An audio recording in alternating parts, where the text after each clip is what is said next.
Students, आज हम topic discuss करेंगे डाटा ऑर्गेनाइजेशन एंड एनालिसिस। हम देखते हैं कि हमारे पास जो डाटा आता है, बायोलॉजिकल डाटा जो हमारे पास रिजल्ट से आता है, उसको हम कैसे ऑर्गेनाइज करते हैं। ये बहुत इंपॉर्टेंट स्टेप है, ठीक है। ये इंपॉर्टेंट स्टेप इसलिए है कि इसके ऊपर ही हमारे तमाम रिजल्ट जो हैं वो बेस कर रहे होते हैं, ठीक है।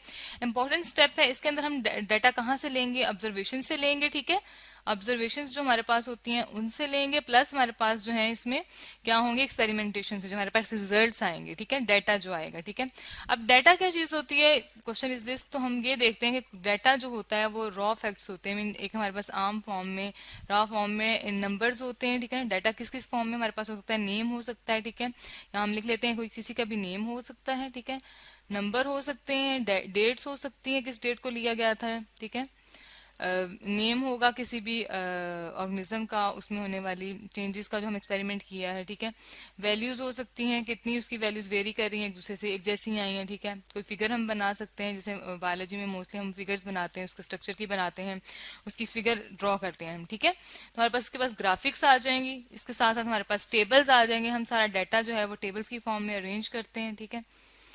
और फ्लो चार्ट्स बनाएंगे। ये सारी चीजें जो है हम इस तरीके से हमारे पास जो है वो डाटा आता है। यहाँ हम लिख लेते हैं सारी चीजें जो जो हमारे पास है। टेबल्स, फ्लो चार्ट, ठीक है, और मैप हो सकते हैं कि कौन जियोग्राफिकली कौन कौन से ऑर्गेनिज्म कहाँ कहाँ पाए जा सकते हैं, ठीक है। डायग्राम भी हो सकती है, ठीक है। अब हम देख लेते हैं, मैं आपको फिगर्स की फॉर्म में दिखा देती हूँ कि कौन कौन सी चीज हमारे पास डाटा कैसे आता है, ठीक है। जैसा कि ये हमारे पास एक ग्राफ है, ठीक है। ये ग्राफ हो सकता है, हमने एक ग्राफ जो है स्टडी किया है कि किसी भी एरिया में पाई जाने वाली पॉपुलेशन जो है वो ज्यादा है या कम है, उसको हम ग्राफ की फॉर्म में लिख लेंगे जी। ग्राफ के बाद हम कोई मैप ले सकते हैं, कोई फिगर ले सकते हैं, कोई फ्लो चार्ट ले सकते हैं, कोई भी चीज है। मैं आपको उसकी डायग्राम्स बता देती हूँ। जैसे ये हमारे पास क्या है, ये एक फ्लो चार्ट है, ठीक है। जो फ्लो चार्ट होता है उसमें हम एक मेन जो है, ये मैं एग्जांपल आपको बता दूं, ये हमारे पास फ्लो चार्ट है। सेल मेम्ब्रेन किस चीज से कंपोज हुआ है? लिपिड्स और प्रोटीन से, ठीक है। ये हमारे पास उसकी एग्जाम्पल आ गई, ठीक है। और डाटा हम किस फॉर्म में रख सकते हैं? मैप की फॉर्म में रख सकते हैं। मैप्स मीन जियोग्राफिकली कहाँ कहाँ कौन से ऑर्गेनिज्म पाए जाते हैं, तो हम इसकी फिगर फॉर्म में देख सकते हैं। इसके अलावा हमारे पास डायग्राम कैसे हो सकती है, मैं उसकी भी आपको एक फिगर दिखा देती हूँ जी। ये हमारे पास डायग्राम है एक सेल की, ठीक है। हम देख सकते हैं सेल का स्ट्रक्चर अंदर से ऑब्जर्व कर सकते हैं, ठीक है। अब ये जो है डायग्राम, इसके इसकी ये जो सेल है किस चीज से कंपोज हुआ हुआ है, इसको हम डायग्राम की फॉर्म में स्टडी करेंगे। तो जो हमारे पास बायोलॉजिकल डाटा होता है वो इन फॉर्म्स में पाया जाता है। अब हमारे पास डाटा तो आ गया, लेकिन हम इसको अब एनालाइज कैसे करेंगे वो हम अब इस स्टेप में देखते हैं जी। हमारे पास डाटा एनालिसिस के दो मेथड्स हैं, ठीक है। हम यहाँ लिख लेते हैं हम क्या काम करने जा रहे हैं जी, डाटा एनालिसिस करने जा रहे हैं।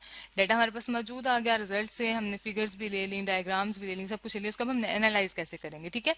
इसके दो मेथड्स हैं। नंबर वन मेथड है रेशो, हम इस पे रेशो अप्लाई करते हैं, ठीक है। और दूसरा इसका मेथड है जी प्रोपोर्शन। अब रेशो और प्रोपोर्शन क्या होती है? ये दोनों मैथमेटिकल टर्म्स हैं, स्टैटिकल टर्म्स हैं। हम इसको देख लेते हैं। रेशो में हम क्या करते हैं, कोई भी जो दो फिगर्स होती हैं, दो नंबर्स होते हैं, उनको डिवाइड करते हैं, ठीक है। या इस फॉर्म में लिखते हैं, ये रेशो का साइन होता है, ठीक है। जिस तरह एग्जाम्पल हम देख लेते हैं। एग्जाम्पल के तौर पर अगर मैं कहती हूँ कि दो चीजों के दरमियान रेशो है 1 और 2 की रेशो है, ठीक है। इसी तरह अब जो प्रोपोर्शन होती है वो दो रेशियोज के दरमियान, उनके 2 इक्वल रेशियोज होती हैं। यहाँ हम लिख लेते हैं 2 इक्वल रेशियोज, ये हमने लिख लिया। जब हम दो इक्वल रेशियोज को इकट्ठा लिख देते हैं तो हमारे पास क्या बन जाती है? प्रोपोर्शन बन जाती है। इसी एग्जांपल हम देख लेते हैं। फॉर एग्जांपल हमारे पास ये दो इक्वल रेशियोज हैं, ठीक है। ए रेशो बी हो गया, ठीक है। जिस हमने ये रेशो का साइन आ गया, इक्वल का साइन डाल के 2 इक्वल रेशियोज सी रेशो डी, ये दोनों रेशियोज हैं, ये दोनों रेशियोज हो गई हैं हमारे पास, ठीक है। और इनको हमने जब इक्वल रख लिया तो ये हमारे पास क्या हो गई है? प्रोपोर्शन बन गई है, ठीक है। अब हम क्या करेंगे, हम देखते हैं कि कोई एग्जाम्पल ले लेते हैं, ठीक है। हम रियल लाइफ से एक एग्जाम्पल ले लेते हैं। जिस तरह हमने स्टडी किया है बायोलॉजिकल मेथड में मलेरिया को, तो फॉर एग्जाम्पल हमारे पास डाटा आया है कि किसी भी एरिया में फर्स्ट रेशो जो है वो फॉर एग्जाम्पल रेशो आ रही है जो किसी भी एरिया में पेशेंट की आ रही है, मलेरियल पेशेंट की, वो है हमारे पास 14 पेशेंट आते हैं आउट ऑफ 20, ठीक है। 20 हेल्दी पीपल है, उसमें से 14 जो है वो मलेरियल पेशेंट है। यहाँ हम लिख लेते हैं पेशेंट्स, ठीक है। ये हमारे पास डाटा है पेशेंट्स का कि कितने पेशेंट्स जो है वो इफेक्ट होते हैं। अब हम सेकंड रेशो ले लेते हैं जो कि हमें मालूम नहीं है, वो हमने खुद से जो है मालूम करनी है। एक उसको हम इसमें मैथमेटिकल टर्म्स जो कि हमने यूज कर रहे हैं, प्रोपोर्शन लगा के उसे मालूम करना चाह रहे हैं, ठीक है। एक्स हमारे पास अननोन है, टोटल नंबर ऑफ पीपल हमारे पास 100 है, तो हम कैसे मालूम करेंगे? अब यहाँ पर हम क्या अप्लाई करेंगे? प्रोपोर्शन अप्लाई करेंगे, ठीक है। अब प्रोपोर्शन हम कैसे अप्लाई करते हैं, हम यहाँ लिख लेते हैं। हम इन दोनों इक्वल रेशियोज को, ये फर्स्ट रेशो और सेकंड रेशो को हम क्या करेंगे? इक्वल रख लेंगे, ठीक है। ये हमने यूं किया और रेशो लिख ली और इक्वल का साइन डाला, x रेशो 100 लिख लिया, ठीक है।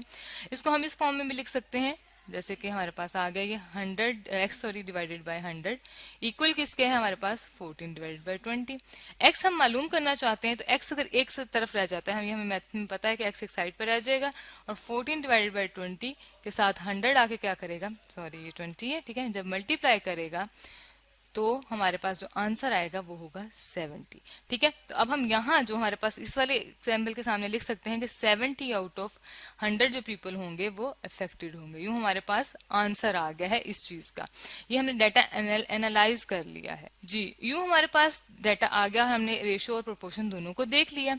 अब हम हमारे पास जो है इसके अलावा हम रेशो प्रोपोर्शन के अलावा स्टैट भी अप्लाई कर सकते हैं। स्टैटिस्टिक्स क्या होती है, हमारे पास जो स्टैटिस्टिक्स है उसमें हम क्या करते हैं, हम अप्लाई करते हैं मीन वैल्यूज को, ठीक है। हमारे पास जो डाटा आ गया उसमें हम मीन अप्लाई करते हैं कि एवरेज वैल्यू निकालते हैं, ठीक है, कि एवरेज एज क्या है किसी भी जगह पर रहने वाले लोगों की, एवरेज उसमें सॉरी वेट कितना हो सकता है, ठीक है। तो एवरेज जो निकालते हैं हम उसमें हम स्टैट्स अप्लाई करते हैं।